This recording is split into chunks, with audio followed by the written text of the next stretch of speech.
Selamünaleyküm. Herkesin günü hayrola. Hatice ile dikişe dair hoş geldiniz. Bugün sizlerle birlikte yıldız yastık yapımı için pratik yıldız kalıbı nasıl çıkarılır onu göstermeye çalışacağım inşallah. Çalışmaya geçmeden önce kanalıma ücretsiz bir şekilde abone olup yandaki zili de aktif hale getirirseniz yüklediğim tüm videolardan haberdar olabilirsiniz. Ayrıca bizi Instagram'dan Hatice ile hesabından da takip edebilirsiniz. Oradan da isteklerinizi ulaştırabilirsiniz. Elimizden geldiği kadar yardımcı olmaya çalışıyoruz. Ayrıca videoları da beğenerek bana da destekte bulunabilirsiniz. Şimdi çizimiyle başlayalım. İlk yıldızımız için, minyatür yıldızımız için A4 kağıdı kullanıyorum.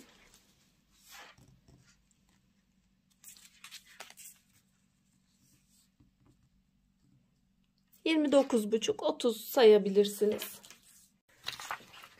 Öncelikle kağıdımızı ikiye katlıyoruz. Bir katını açıyorum. Şöyle tam yine şuraya doğru getiriyorum. Altına farklı bir kumaş kullandım. Masada belli olsun diye. Şuranın kat izi lazım bize. Hepsini yapmıyorum. Geri katladım. Sonra şurayı aldığım kat izini şöyle kalemle gösterdim. Oraya doğru şu kısmı getiriyorum. Güzel bir şekilde getirelim. Bu şekilde katladım. Sonra şuranın kat izini baz alıyorum. Tekrar bir katlama yapıyorum. Bu şekilde katlıyorum ve bu kısımlarında izlerini, işaretlerini almış oluyorum. Şu kısmı da şurayı arkaya doğru şurayla baz alıyorum.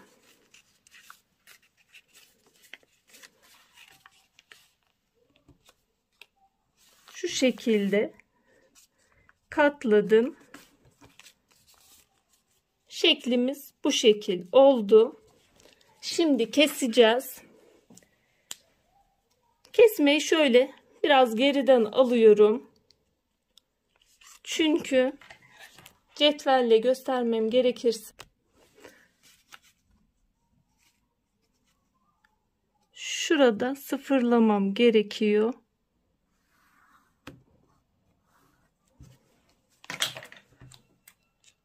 Bu şekilde kesiyorum.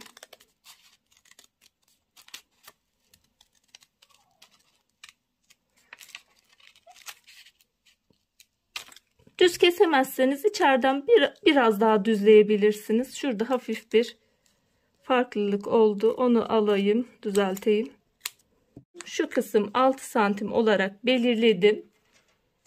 Şurada da 3 santim kalmış oldu. 3 santim kısımdan kesmiş oldum. Şöyle yıldızımı tam olarak açayım.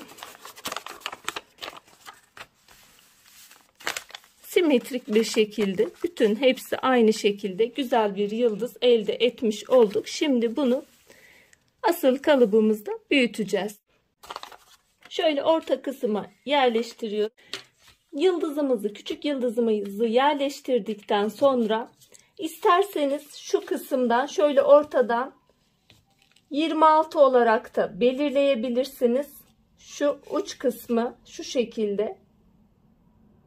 İsterseniz 25 olarak da belirleyebilirsiniz. Ben şöyle 25 santim olarak belirliyorum. Şuradaki orta çizgiyi baz alıyorum. Şu şekilde belirledim.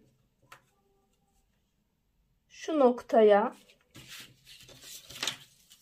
çizgimi çekiyorum.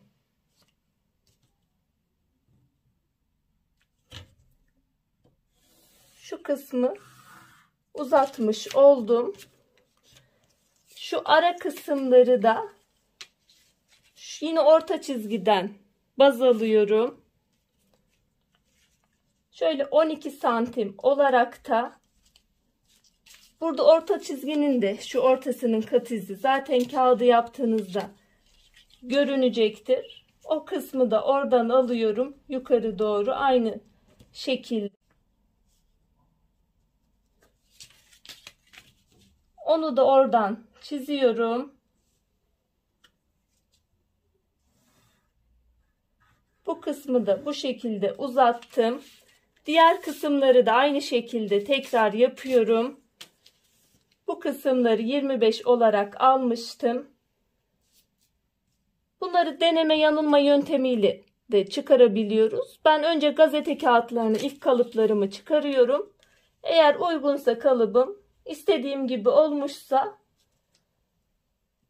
o şekilde diğer kağıda alıyorum. Bunları da bu şekilde çiziyorum. Bu kısmı 12 olarak almıştım.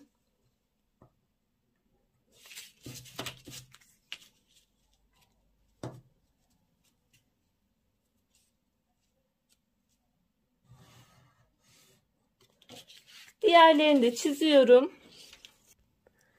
Bu çizgilerin, ara çizgilerin uzun çizgileri çizdikten sonra şimdi bunları birleştireceğim.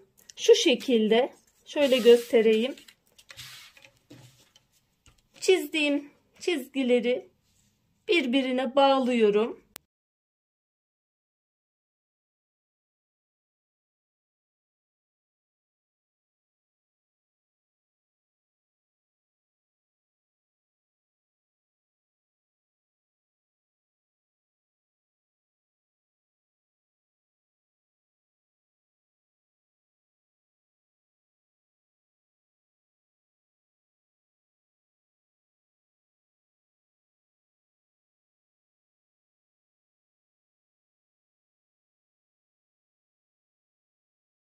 Şimdi yıldızımız hazır. Kesime geçeceğiz.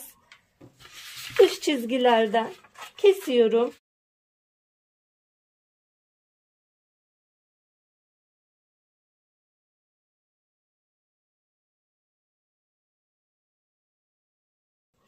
Şöyle kalıbımız çıkmış oldu. Kendimize hiç dışarıdan kalıp aramadan istediğimiz yıldız şeklini çıkarabiliriz. Yıldız kalıbımızı çıkardıktan sonra ilk önce şöyle bir kalıp çıkardık. Bunu büyüterek bu kalıbı bu şekilde getirdik. Bu kalıbı hazırladıktan sonra işlemin çoğusu bitmiş oluyor aslında. Hazır da alabilirsiniz tabi. Kumaşımızın düz yüzler içte kalacak şekilde, ters kısımlar dışta kalıyor. Yerleştiriyoruz. İstediğiniz şekilde yerleştirebilirsiniz. Tabii kumaşı daha iyi değerlendirmek için şöyle uç kısma yerleştiriyorum. Yerleştirdikten sonra çiziyoruz.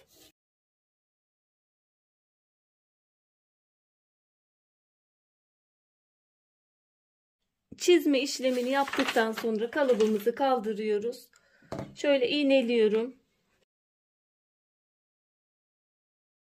İğnelemeyi de yaptım.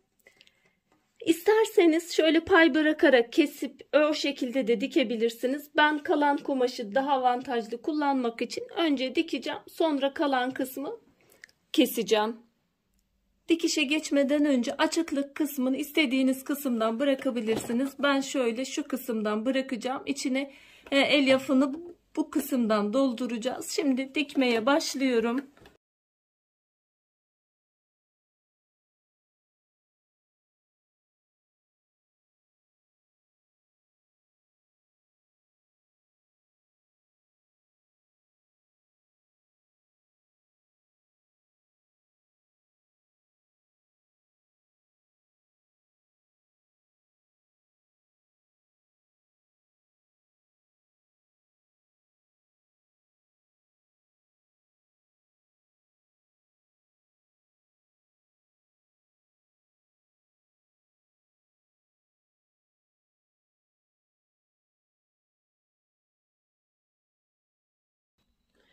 Dikim işlemini bitirdikten sonra şurada şu kadar kısım bıraktık geçirmek için. Şimdi kenarlarından keseceğim.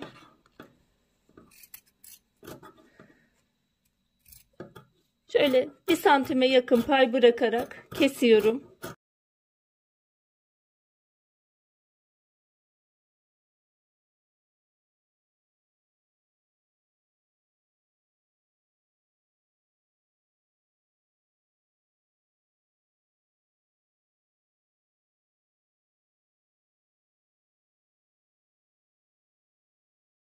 Şu kısımları dikişi kesmemek şartıyla geri dönmesi için, kolaylaştırmak için.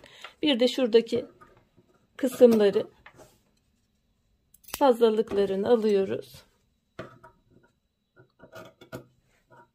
Bıraktığımız kısımdan döndürüp dikişlerini açacağız. Sonra elyafını dolduracağız. Bitirmiş olacağız. Şöyle uç kısımları da makas yardımıyla veya herhangi bir şey yardımıyla çıkaralım. Şimdi şuradaki dikişleri açacağız. Ben genellikle bütün dikişlerimi ütü yapıyorum. Ütüyle daha da güzel olacaktır. Şöyle açık bıraktığım kısımdan doldurmaya başladım. Şu şekilde dolduruyorum. Şu uç kısımları da bir kalemle, herhangi bir cisimle uç kısımları da tam dolduralım.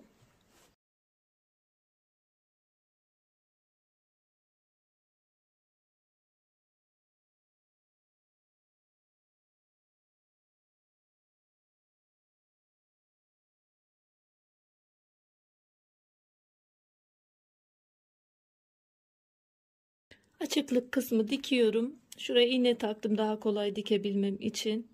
Şu şekilde ben el teyeliyle çok belli yapmadan dikeceğim.